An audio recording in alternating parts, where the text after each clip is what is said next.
So, Miriam, around 220 companies in the S&P 500 last quarter cited tariffs during their earnings calls. Yeah, I think Home Depot, Chipotle, Microsoft, they all used the T word. A lot of T talk for T tariffs. That could play out in a lot of different ways.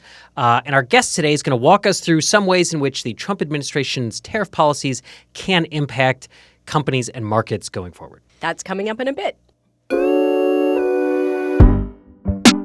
Hey, everyone. I'm Telis Demos. I write for the Wall Street Journal's Heard on the Street. And this is WSJ's Take on the Week, the weekly show where we give you a leg up on the world of money and investing. Each week, we bring you conversations with insiders and from inside the Wall Street Journal's newsroom about money, finance, banking, bonds, stocks, crypto. The list just goes on and on. And joining me this week is another very, very special guest host, at least special to me, and that is Miriam Gottfried, my longtime Wall Street Journal colleague, former Heard on the Street writer, current financial services, private equity, private credit writer. Miriam Gottfried, hello, welcome. Hi, Telis. Great to be here. Miriam is filling in while Gunjan is away. Miriam, I want to set up the hot topic of the week right now, which is bonds. Boring old bonds are the big hot news. And that is because yields, 10-year Treasury yields have dropped a ton this past week. And that is sort of surprising because the rap so far on Trumponomics, as it is that it was going to be good for stocks, but bad for bonds, meaning bond yields would rise. That's because deregulation and tax cuts are things that are generally good for the stock market, but not so good for the bond market. But we got our first look this week at the Republican budget, and the budget blueprint, at least, which has some significant cuts in it to Medicaid baked in, for example, the Journal reports. And there's not as much room for some of the tax cuts that Trump was promising, things like no tax on tips. We'll see if those things ultimately make it in or not. But in theory, that is perhaps something that is good for the deficit and therefore good for bonds. And so we've seen a bit of a turnaround in government debt yields. So, Miriam, I want to ask you, are falling yields good news or bad news? And keep in mind, there's no gray. It has to be one or the other.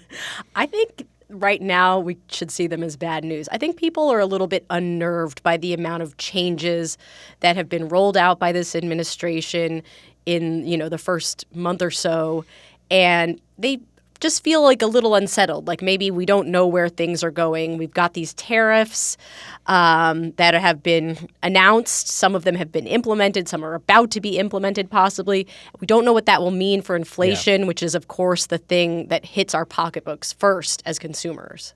Miriam, I think that's a great point about tariffs, and I want to come back to tariffs in a second. But I think we should note that this coming week, we're going to have, I would argue, the first real hard numbers reading of the Trump economy, and that is the jobs report, which will come out on Friday. That will give an update of the non-farm payrolls job growth and also the unemployment rate.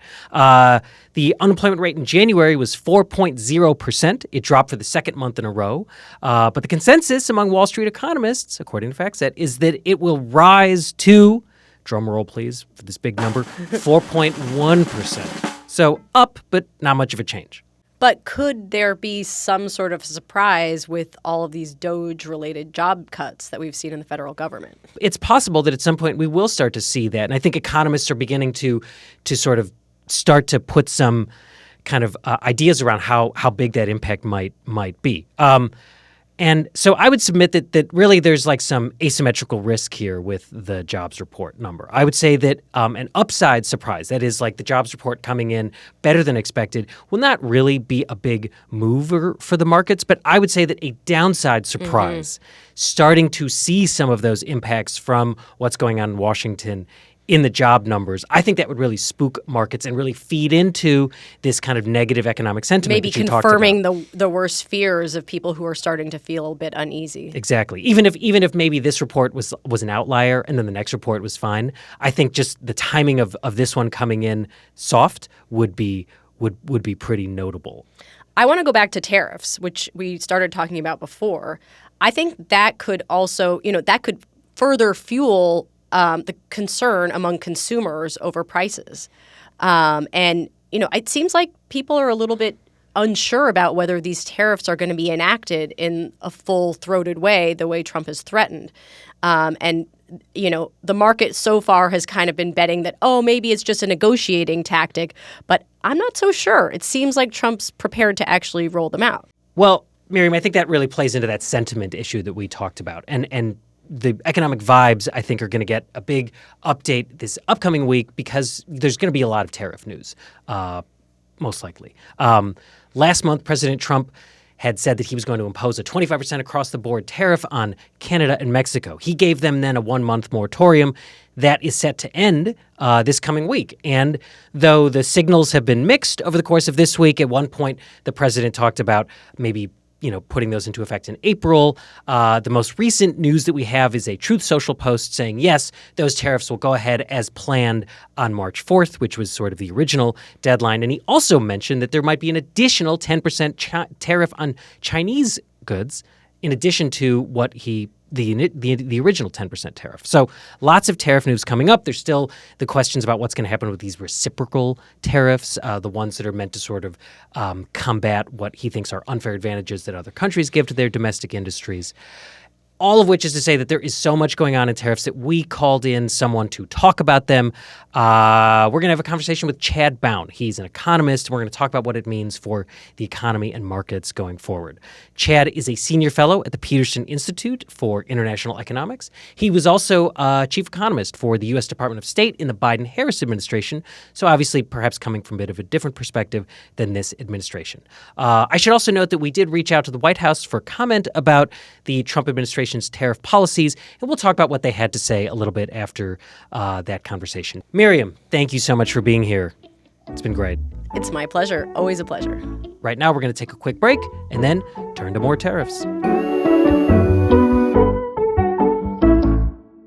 Well, hello again.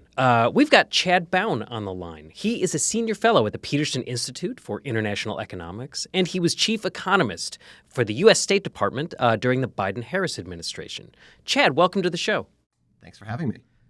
So, we are coming up on the end of the 30-day freeze of tariffing goods from Mexico and Canada. We should note that we're recording this conversation February 24th, and a lot could happen between now and then. But what do you expect us to see next from that delay period?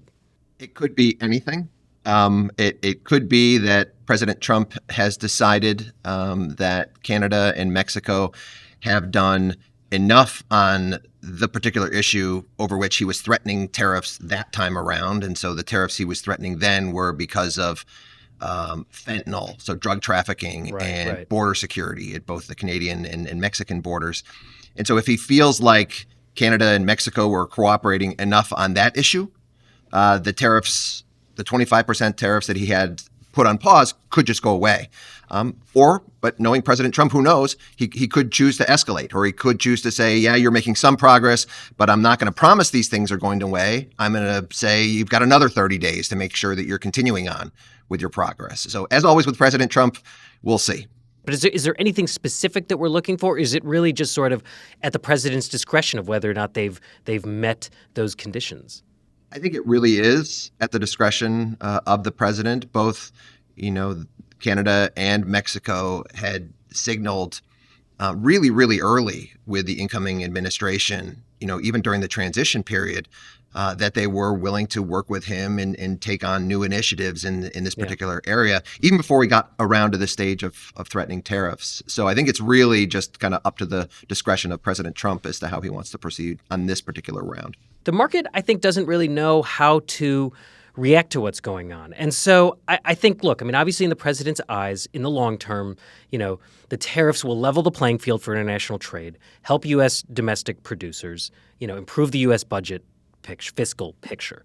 But, the uncertainty along the way, I think is one thing that plays into why people in the market and why economists seem concerned about at least the near-term impact of tariffs here. And there are stocks of a lot of companies that are sort of caught in this, back and forth. Why do you think the market is so concerned about tariffs? What do you think it is? Is it the economic impact? Is it the uncertainty? I think it's both, the economic impact and the uncertainty. The economic side, for a lot of companies in the United States, they are reliant on imports of inputs, components, stuff to make their goods that they want to be competitive out there in the global marketplace. And so if suddenly you would put tariffs on those things that raise your costs and make it more difficult for you to compete, and then you have to worry as well, the rest of the world isn't just going to sit there and take it, right? They're going to retaliate as well. And so they may end up putting higher tariffs on the thing that you make and that you're trying to sell into their market. So it's both the economic competitiveness of it. It makes it difficult for companies in the United States economically to be able to operate in this environment, but then also the uncertainty of will he do it, won't he do it? Will other countries retaliate or won't they retaliate? Yeah. What's my market going to be? If I'm trying to sell a good, where do I have the ability to sell that good and under what conditions? And what this new environment that he has created with all of these tariff threats, I think has made it very difficult for companies to be able to forecast, what their markets are going to look like in the future. Yeah, I mean, in February, we saw, as of February 10th, I looked it up, according to FactSet, kind of we're on track for more companies than ever to kind of talk about tariffs in their earnings report, right? If we keep up at the pace of the number of companies mentioning tariffs, FactSet says that we're going to have a record number of companies, or at least, the most since they've been tracking it over the last decade, kind of topping even the 2018 period when, again, the sort of China trade war headlines were really driving the market.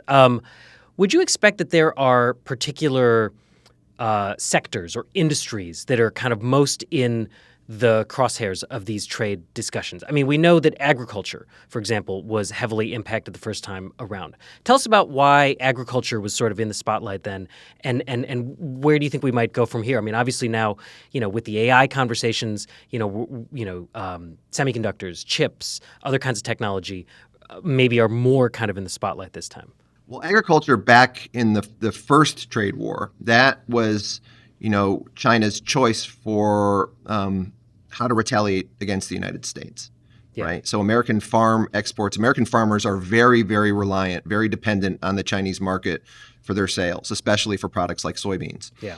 And so I think the concern there is, well, if President Trump decides to re-escalate things with China, China might choose to re-escalate by going after American farm products. They haven't done it yet. That was not part of their retaliation package so far, but they could. Semiconductors are another one.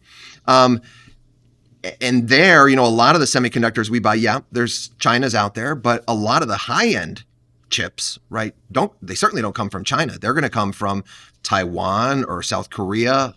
And the question there is, wow, is President Trump going to go after the exports of key allies?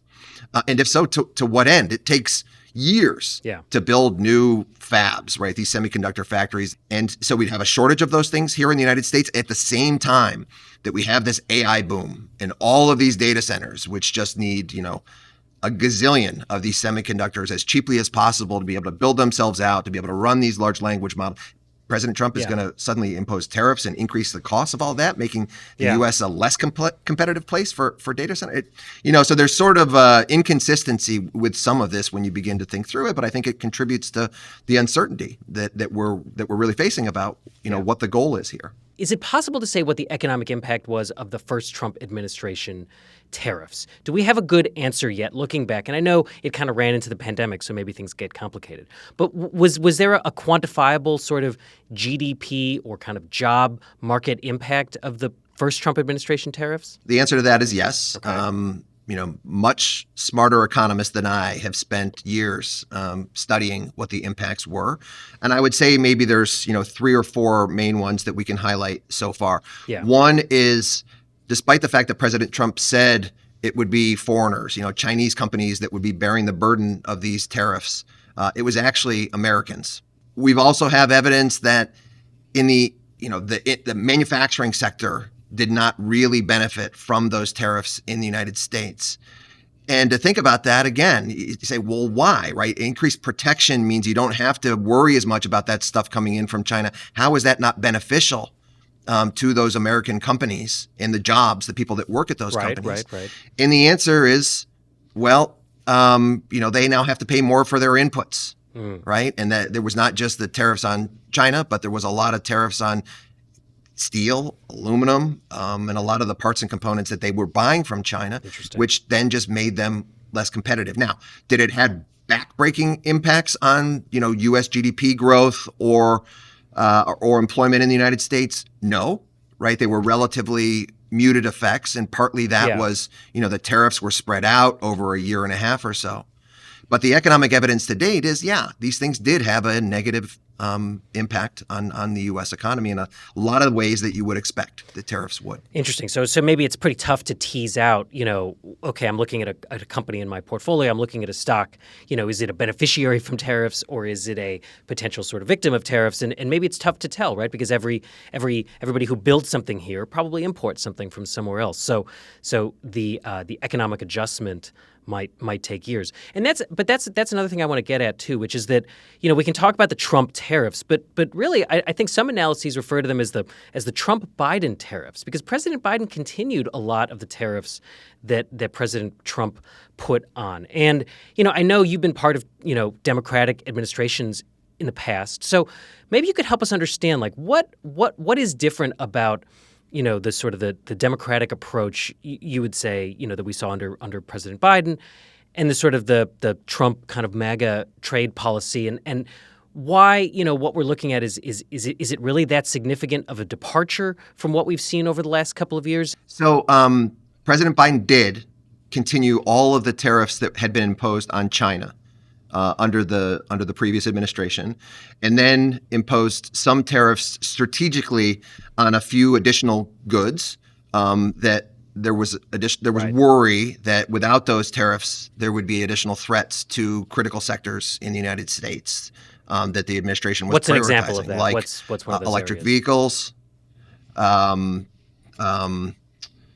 some critical minerals, permanent batteries, some parts of the solar sector, even things like personal protective equipment. Yeah. But the main difference, I think, of the Biden approach was to say, look, we recognize that there's this China challenge out there.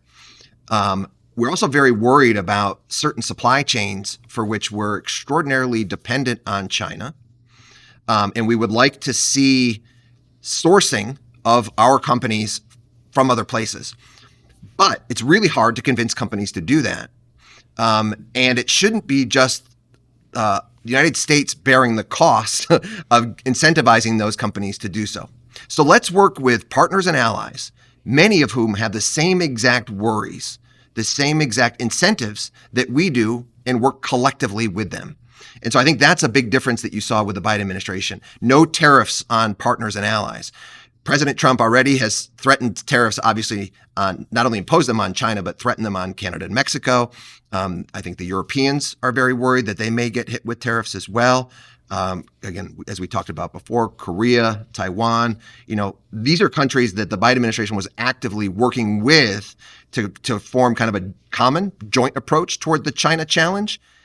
Obviously the aim of those tariffs is ultimately to reroute trade, to kind of rewire, some sectors of the American economy, and also, as a source of revenue, in the future, right? Maybe we can cut taxes if we're, taking in more from tariffs. How, what is the likelihood that those longer term or even medium term kind of upsides from tariffs maybe outweigh some of the shorter term costs? So let me go the revenue piece first, which he's talked about a lot. And I think it's clear the president would like to cut, right, other taxes in the United States, corporate taxes, say. The challenge with thinking that you're going to get a lot more government revenue from tariffs is, I think, it's a fallacy. The challenge is it's a very small base, right? To raise revenue, you need to have a large base and then sort of a relatively low rate. Well, once you raise the rate up to maybe 20%, the imports go away. And so suddenly you have nothing there that's left to tax. Whereas so if you raise 20% of zero income taxes is not a lot. There's a lot of income, right? You can raise income taxes and you're not going to exactly when destroy you're doing that much income taxes or corporate taxes. Yeah, there's just a lot larger base that you can impose a reasonable size tax on to be able to collect that revenue. So the estimates are, even if he were to able strategically pick, kind of the right tariff that would maximize the amount of revenue that you get from tariffs, you'd only be able at the most to be able to replace something like 40% of the revenue that we get from those other sources. And so it's just a different ballgame. Yeah. On the other question about, kind of reshoring and things, the challenge at the moment is the United States is already at 4% unemployment, right? It's not as if there's a lot of idle workers hanging around wondering, what jobs am I going to have?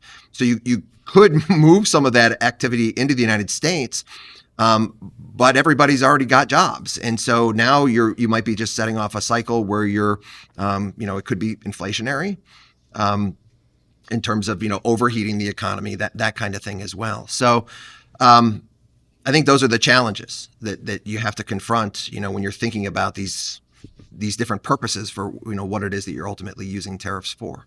Well, we're going to take one last break, but when we come back, we've got a final question for Chad Bown. All right, Chad, before we let you close this chat window, we have one final question. And I think it's the one that's really on everyone's minds.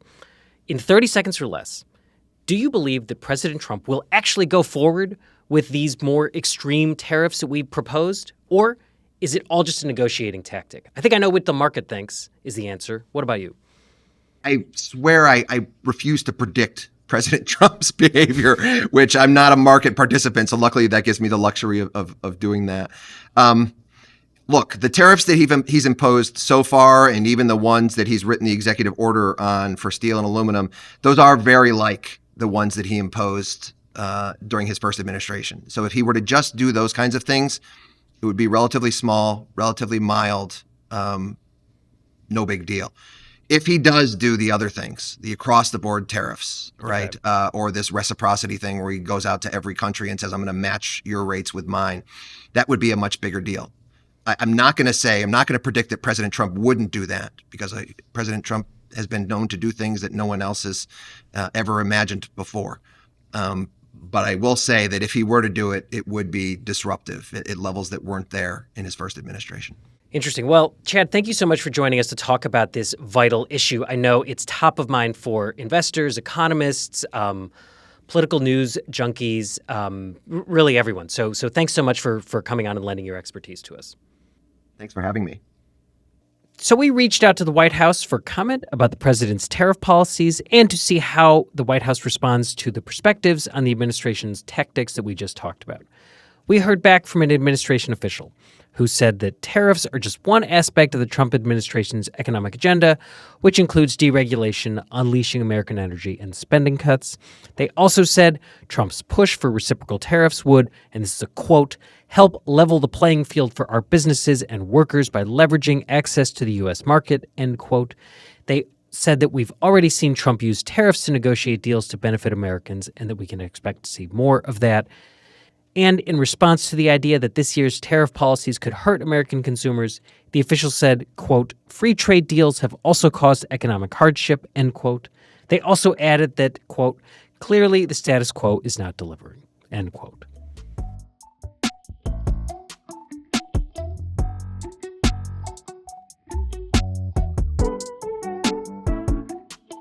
Like those times you want to make like cookies at 2 a.m. or whatever, and you open the fridge, you're like, oh, I don't have any eggs, and then you start Googling like egg substitutes, egg substitute, and it's always like some entirely unlikely like guar gum or something. Yeah, exactly. They're like, oh, try these easy egg substitutes. All you need is the following 11 chemicals.